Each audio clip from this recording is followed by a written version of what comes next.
Assalamualaikum warahmatullahi wabarakatuh. Saudara-saudara, pada hari ini kita mulai kuliah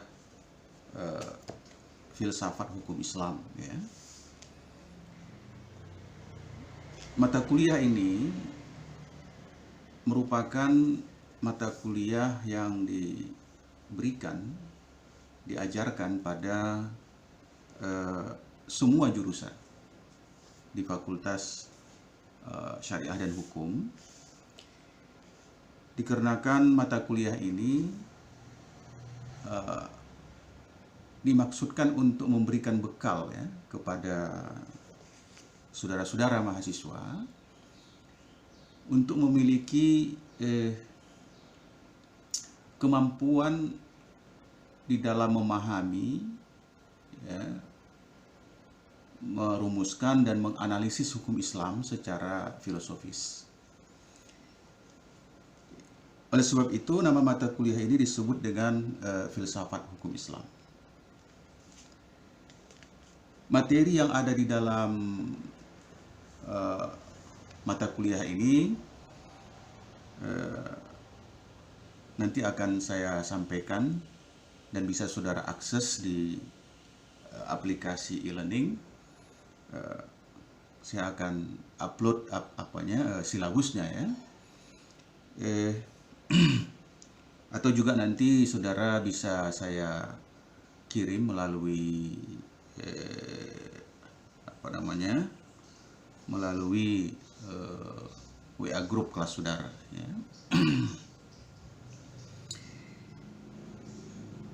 Nanti silabus itu saudara coba lihat, baca materi-materinya satu persatu, sehingga ada bahan dasar saudara untuk mengikuti perkuliahan ini dari awal sampai akhir. Kemudian yang lebih penting juga nanti saudara bisa lihat buku-buku yang menjadi referensi yang bisa saudara jadikan untuk bahan rujukan dengan membaca referensi-referensi itu, sehingga saudara bisa terbantu menguasai mata kuliah ini dengan baik. Sebab tanpa membaca literatur, tanpa membaca referensi, tidak mungkin memiliki penguasaan yang baik terhadap sebuah materi perkuliahan. Apalagi misalnya kita ini sedang perkuliahannya dengan daring ya, sehingga banyak keterbatasan yang menjadi efek dari masa yang sedang kita alami, yaitu pandemi COVID-19 pada hari ini. Dan saya tidak bisa membayangkan seorang mahasiswa ya, dapat menguasai materi perkuliahan itu dengan baik hanya mengharapkan dan mengandalkan serapan materinya melalui perkuliahan tatap muka ya, tanpa dibantu ya dengan membaca buku-buku yang terkait dengan mata kuliah itu. Maka nanti sangat saya sarankan pada saudara untuk untuk membaca buku ya,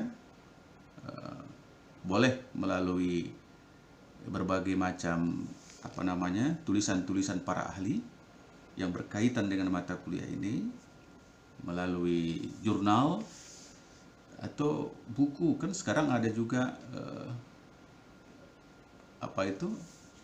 book ya, bisa saudara cari nanti di dalam literatur yang berkaitan dengan filsafat hukum Islam.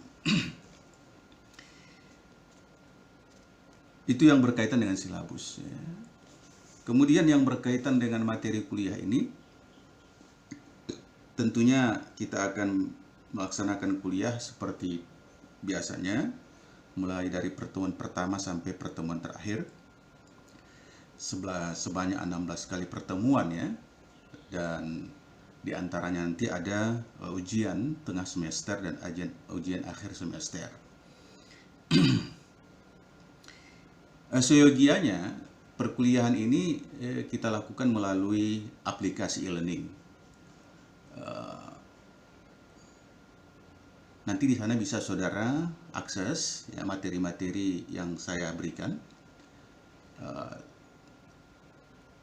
Tetapi karena masih ada keterbatasan dalam aplikasi ini, maka kita awali saja perkuliahan kita ini dengan menggunakan aplikasi yang lain ya, seperti WA, apalagi nanti yang lain-lain yang memungkinkan tetap berjalan kuliah itu dengan baik.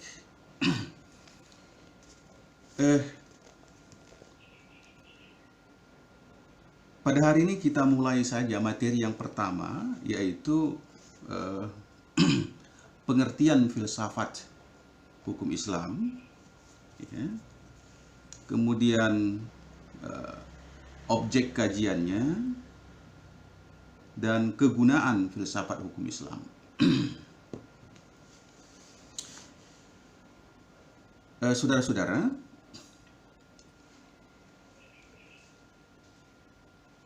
filsafat hukum Islam itu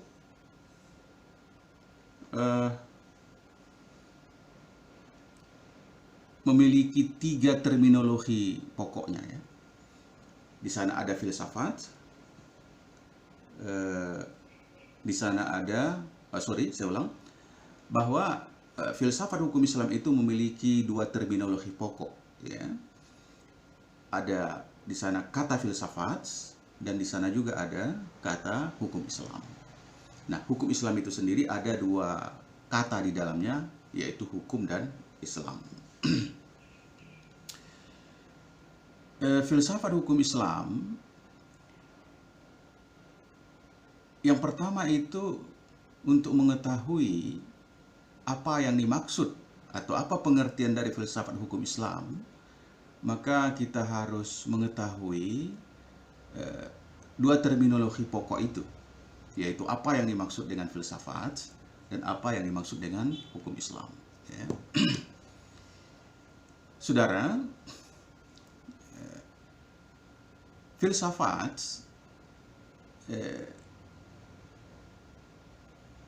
itu adalah berasal dari bahasa Yunani ya, yang akar katanya itu terdiri dari philos dan sophos.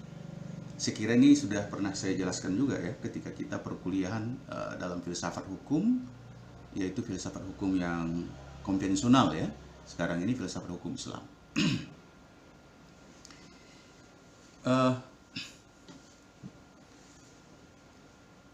Filsafat itu terdiri dari kata philos dan sophos ya. Philos itu artinya cinta ya. Sophos itu artinya adalah kebijakan atau kebijaksanaan ya. Jadi atau disebut juga dengan wisdom. Jadi filsafat itu artinya cinta pada wisdom atau cinta pada kebijaksanaan ya.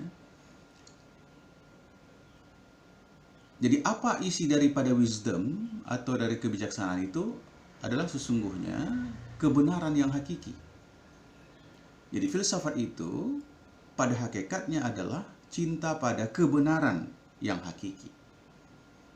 Maka filsafat itu yang menjadi kesenangannya, yang menjadi kecintaannya, yang menjadi kebahagiaannya apabila dia menemukan kebenaran yang hakiki ya. Dan yang menjadi tujuan dari seorang filsuf adalah untuk menemukan kebenaran yang hakiki. Karena dengan pengetahuan atau dengan menemukan kebenaran hakikilah kita bisa memiliki wisdom ya. Kita bisa bisa memiliki kebijaksanaan gitu ya. Baik, saudara-saudara,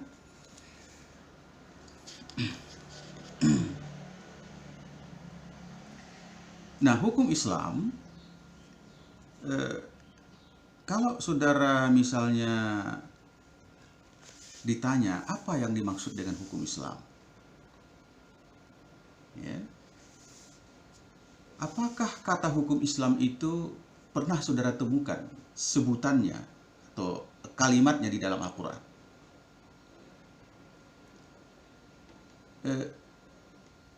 Apakah saudara pernah menemukan sebutan atau tulisan hukmul Islam itu di dalam Al-Hadits? Nah, kalau saudara baca Al-Quran yang 30 juzuk itu, dan saudara baca berbagai macam hadis Nabi yang tertulis dalam berbagai macam kitab-kitab yang kitab Sittah itu, ya, saudara tidak akan menemukan lafaz atau sebutan hukmul Islam. Ya. Jadi pertanyaannya, sebenarnya hukum Islam itu apa? Kemudian di mana penyebutan itu? Kapan penyebutan itu muncul? Tadi kalau saudara periksa dalam Al-Quran, saudara periksa di dalam hadis-hadis Nabi, sebutan itu, penyebutan hukmul Islam itu tidak diketemukan. Ya. Maka hukum Islam itu adalah merupakan suatu upaya sistemisasi, ya, dari para ulama atau sarjana hukum Islam terhadap pesan-pesan yang dikandung oleh Al-Quran dan Sunnah. Ya. Jadi hukum Islam itu adalah merupakan upaya atau hasil sistemisasi, ya, dari para ulama atau sarjana hukum Islam terhadap pesan-pesan yang dikandung oleh Al-Quran dan As-Sunnah sebagai sumbernya. Di mana kita bisa temukan bentuk konkret dari hukum Islam itu? Jadi kalau misalnya saudara dimintai hukum Islam, apa yang saudara beri? Gitu, ya. Saudara, bisa tidak saudara berikan secara konkret, ya, tentang hukum Islam itu apa bentuknya, apa formulasinya? Nah,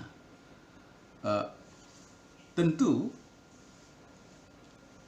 untuk menunjukkan secara konkret terhadap apa yang dimaksud dengan hukum Islam itu, maka kita harus melihat kepada penjelasan-penjelasan, rumusan-rumusan yang telah diberikan oleh para ulama.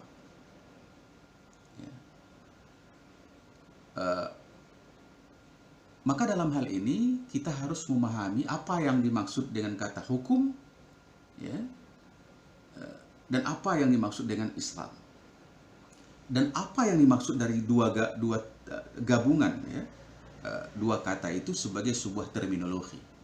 Nah, saudara-saudara, kalau saudara membaca usul fiqh, ya, usul fiqh, maka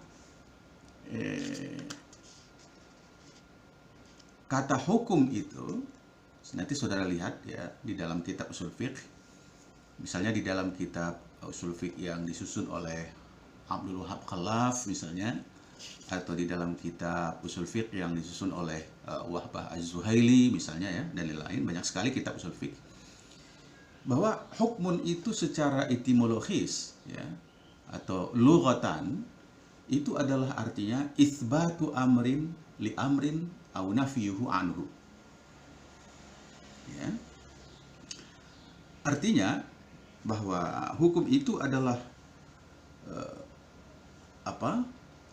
menetapkan sesuatu kepada sesuatu yang lain, atau menafikan sesuatu dari sesuatu yang lain.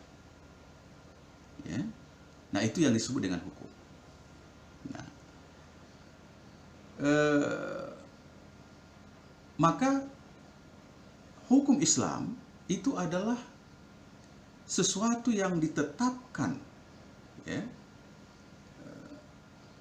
ketentuannya di dalam Islam tentang sesuatu atau sesuatu yang dilarang, ya, atau ditidakkan di dalam Islam terhadap sesuatu. Itu secara etimologis. Ya. Secara terminologis, maka kita akan mengatakan, dan ulama mengatakan bahwa hukum Islam itu bisa formulasinya secara konkret ditemukan dalam bentuk hukum syara dan dalam bentuk hukum fikih. Jadi kalau misalnya orang meminta hukum Islam, yang saudara berikan itu apa? Maka yang saudara berikan itu adalah hukum syara dan hukum fikih. Karena disitulah akan kita temukan formulasi daripada hukum Islam itu. Nah, hukum syara dengan hukum fikih ini berbeda, baik itu tentang sifatnya, bentuknya, ya, bahkan hakikatnya berbeda, ya, sekalipun memiliki kesamaan sebagai hukum Islam. Kalau dia hukum syara, maka dia adalah merupakan hukum yang secara langsung itu ditentukan oleh Allah Subhanahu wa Ta'ala melalui Rasulnya. Makanya di dalam usul fiqh, ya, nanti saudara baca usul fiqh, yang dimaksud dengan hukum syara' itu atau syara' dalam pengertian hukum itu adalah disebutkan khitabullahi al-muta'alliqu bi af'alil mukallafina talban au tarkan au takhyiran au wad'an. Artinya bahwa hukum syara' itu adalah khitabullah, merupakan ketentuan Allah, merupakan titah Allah, merupakan pesan Allah, ya. Al-muta'alliqu bi af'alil mukallafin, yang berkaitan dengan perbuatan mukallaf. Ya. Apa titah Allah yang berkaitan dengan perbuatan mukallaf itu? Pertama disebutkan di situ adalah talban, yaitu tuntutan untuk mengerjakan sesuatu. Apalagi isinya? Autarkan, atau tuntutan untuk meninggalkan sesuatu.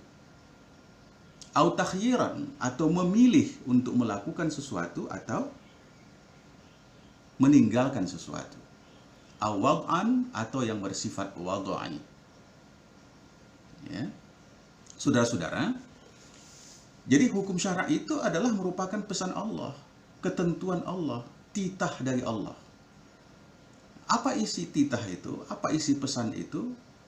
Dia pertama tadi kita katakan adalah tolban, tuntutan untuk mengerjakan. Nah, tuntutan untuk mengerjakan itu di dalam hukum formulasinya, dalam formulasi hukumnya disebut dengan tuntutan untuk mengerjakan itu ada dua bentuknya, ya. Boleh jadi tuntutan itu bersifat tegas, atau tuntutan itu bersifat keras, atau tuntutan itu bersifat lunak. Tuntutan yang bersifat keras itu disebut dengan wajib, ya. Sedangkan tuntutan untuk yang bersifat lunak itu disebut dengan nadab atau sunnat, ya. Nah, isi yang kedua itu adalah tarkan, tuntutan untuk meninggalkan. Tuntutan untuk meninggalkan dari pesan atau titah Allah itu juga ada dua. Ada yang bersifat keras, ada yang bersifat lunak. tuntutan untuk meninggalkan yang bersifat keras itu disebut dengan wujub atau wajib. Sedangkan yang tuntutan meninggalkan keras, tuntutan meninggalkan lunak itu disebut dengan karohah atau makruh. Nah, kemudian yang ketiga, pesan Allah itu adalah yang disebut dengan takhyiran, ya, memilih untuk melakukan atau meninggalkan. Nah, formulasi hukumnya ini disebut dengan ibahah atau mubah. Nah, yang terakhir itu wad'an. Pesan Allah itu yang terkait dengan peristiwa, keadaan, situasi tertentu yang terkait dengan isi-isi hukum yang lain yang kita sebutkan pertama tadi, yang 5 itu.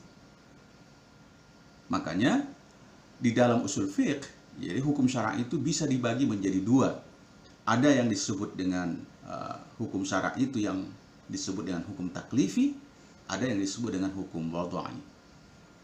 Nah, hukum taklifi itu tadi yang kita sebut.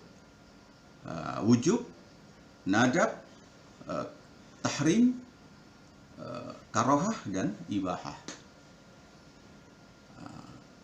Sedangkan itu hukum taklifi.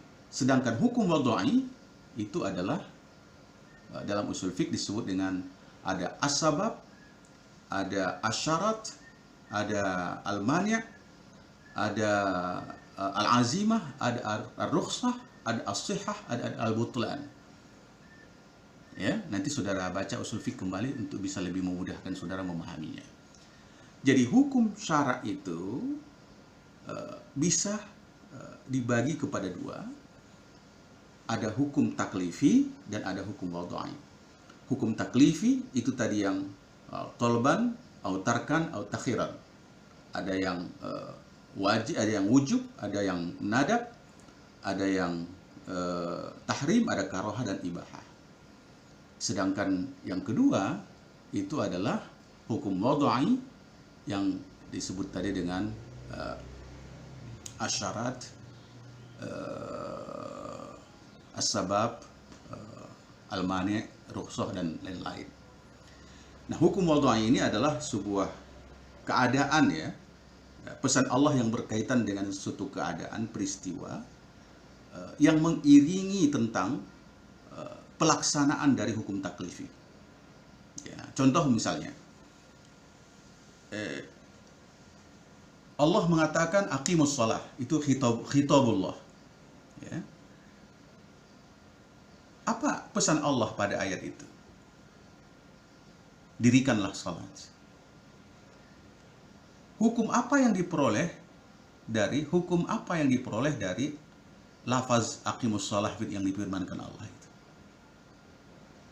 Hukum wajibnya salat. Hukum wajib salat dari firman Allah. Jadi hukum wajib salat dari lafaz firman Allah aqimus shalah itu tidak bisa serta-merta dilaksanakan sebelum ketentuan-ketentuan yang berbarengan, ya, dengan kewajiban hukum salat itu dipenuhi.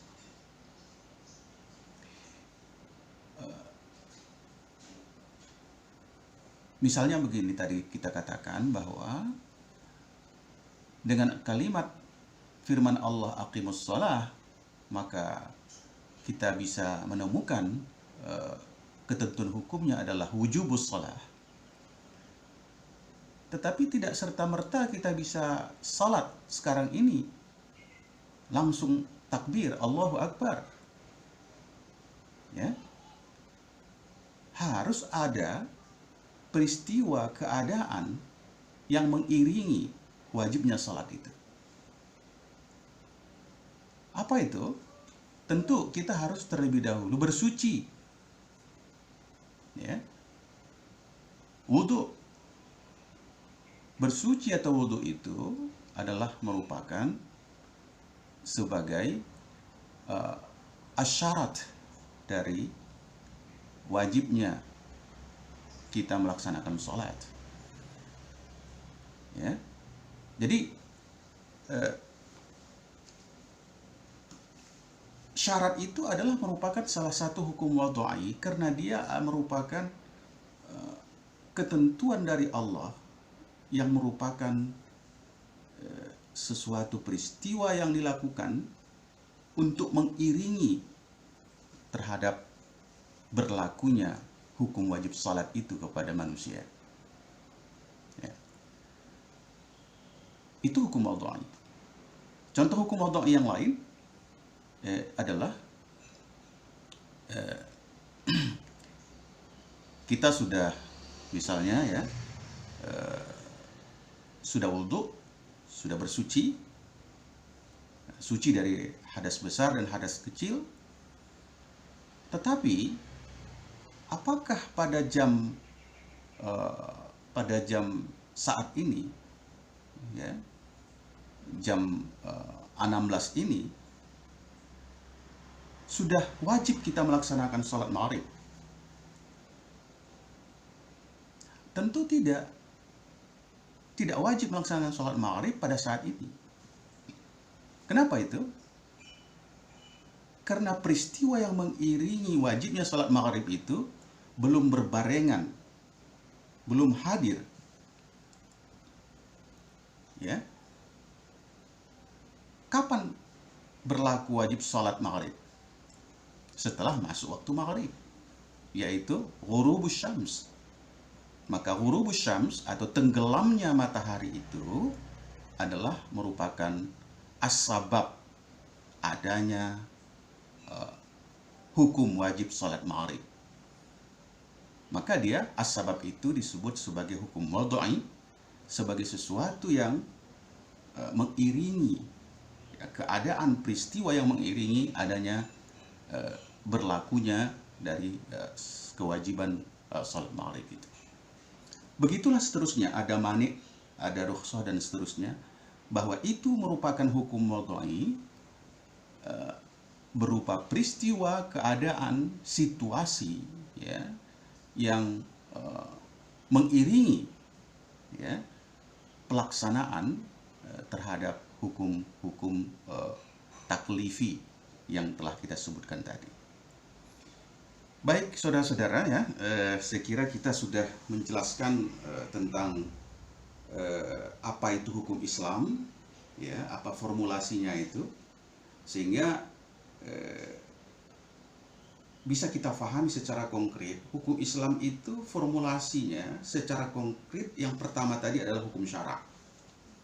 Maka kalau ada orang ingin meminta saudara memberikan, ya, meminta saudara untuk diberikan hukum Islam, maka yang pertama saudara berikan itu adalah hukum syara'nya. Tetapi yang kedua, formulasi dari hukum Islam itu selain hukum syara' itu adalah hukum fikih. Jadi apa itu hukum fikih? Hukum fikih itu kalau kita buka kitab-kitab usul fiqh, di sana disebutkan bahwa hukum fikih itu adalah al-ahkam syar'iyyah al-amaliyah al-muqtasabu min adillatihat tafsiliyah. Jadi hukum fikih itu adalah hukum syara' juga, ya, tetapi yang bersifat praktis, yang bersifat amaliyah, yang bisa dipraktekkan, ya, yang diusahakan atau diambil, ya, atau dirumuskan dari dalil yang terperinci. Dari rumusan yang dikemukakan oleh ulama itu, maka jelas kita melihat bahwa hukum fikih itu adalah hukum-hukum yang bersifat praktis. Kalau hukum syara' tadi, dia adalah hukum yang bersifat mujmal atau yang bersifat global, karena dia hanya tentang ketentuan-ketentuan yang bersifat kategoratif terhadap tindakan mukallaf. Ya, sedangkan hukum fikih itu adalah aturan-aturan tentang perilaku mukallaf, ya, secara praktis. Baik ya, saya kira itu yang dimaksud dengan hukum Islam. Jadi hukum Islam itu hakikatnya secara konkret adalah hukum syara dan hukum fikih. Maka sekarang kita mau mengetahui apa yang dimaksud dengan filsafat hukum Islam itu. Maka filsafat hukum Islam itu adalah mencari dasar ya, atau berpikir mendasar tentang hukum Islam. Ya. Kenapa? Karena filsafat itu adalah berpikir, tetapi tidak semua berpikir dikatakan berfilsafat. Filsafat itu adalah berpikir dengan karakteristik tertentu. Ada 4 karakteristik dasar dari berpikir filsafat. Yang pertama adalah radikal, yang kedua adalah sistematis, yang ketiga adalah rasional, dan yang keempat adalah universal. Jadi keempat kriteria atau keempat karakter berpikir ini digunakan untuk memahami, merumuskan, dan menganalisis hukum Islam. Dengan pengertian bahwa di dalam kajian filsafat hukum Islam itu kita berpikir mendasar ya, terhadap formulasi hukum Islam, apakah itu dalam bentuk hukum syara atau hukum fikih. Saya kira itu yang secara sederhana dimaksudkan dengan pengertian filsafat hukum Islam. Ya. Baik, sedangkan objek kajian filsafat hukum Islam itu adalah karena tadi hakikat hukum Islam itu kita temukan pada formulasi hukum syara dan hukum fikih, maka objek ya, fokus daripada pembahasan filsafat hukum Islam itu adalah mencari atau berpikir objek kajiannya itu adalah pemikiran-pemikiran mendasar dari hukum Islam itu. Jadi pemikiran-pemikiran dasar dari adanya hukum syara serta pemikiran-pemikiran dasar tentang keberadaan hukum fikih. Nah, dari objek inilah nanti kita kembangkan pembahasannya secara lebih detail ya, apa saja yang menjadi pembahasan dari objek utamanya itu. Jadi yang terakhir itu adalah kegunaan dari filsafat hukum Islam. Saudara-saudara, kalau kita bicara tentang kegunaan filsafat hukum Islam, maka tentunya kita akan mendapatkan atau memperoleh ya, pemahaman yang bersifat komprehensif, kritis, dan dinamis terhadap hukum Islam. Jadi dengan mempelajari filsafat hukum Islam, kita akan memiliki kemampuan berpikir yang bersifat komprehensif, kritis, dan dinamis terhadap hukum Islam itu. Karena dengan mencari dasar-dasar pemikiran dari hukum Islam atau berpikir mendasar tentang hukum Islam, maka kita akan memiliki daya kritis ya. Maka kita akan memiliki daya yang bersifat komprehensif, dan kita akan memiliki daya yang bersifat dinamis di dalam memahami, merumuskan, dan menganalisis hukum Islam. Saya kira untuk pertemuan kuliah hari ini kita masih hanya membahas tentang pengertian filsafat hukum Islam ya, objek kajian dan kegunaannya. Terakhir, tugas saudara adalah agar materi kuliah pada hari ini bisa saudara kuasai dengan baik. Pertama, saudara mencari pengertian dari hukum syara dan hukum fikih dari literatur Arab, yaitu dalam kitab usul fikih. Itu yang pertama. Dan yang kedua adalah saudara mencari pemikiran, mencari pengertian ya, mencari pengertian dari pengertian filsafat menurut 3 ahlinya. Ya, mencari pengertian filsafat menurut pengertian 3 ahlinya. Jadi tugas saudara agar bisa menguasai ini, pertama tadi adalah mencari pengertian ya dari hukum syara' dan hukum fikih dalam literatur Arab, yaitu usul fikih, ya. Dan saudara menghafalkannya karena saudara fakultas syariah, ya. Karena fakultas syariah, maka apa yang dimaksud hukum syara', apa yang dimaksud dengan hukum fikih itu harus sudah ada dalam hafalan atau ada dalam ingatan saudara secara utuh, ya. Yang kedua, apa pengertian filsafat menurut tiga ahlinya. Sekira itu yang menjadi kuliah kita pada hari ini. Nanti kita lanjutkan materi selanjutnya, ya, di dalam yang ada dalam silabus pada pertemuan kuliah berikutnya. Terima kasih atas perhatian saudara dalam perkuliahan ini, dan saudara dapat nanti membaca penjelasan ini dalam berbagai macam buku-buku filsafat hukum Islam. Dan jika ada dalam penjelasan perkuliahan saya ini yang kurang jelas, nanti saudara bisa menanyakannya, baik itu melalui WA ataupun pada pertemuan kuliah berikutnya. Terima kasih. Wassalamualaikum warahmatullahi wabarakatuh.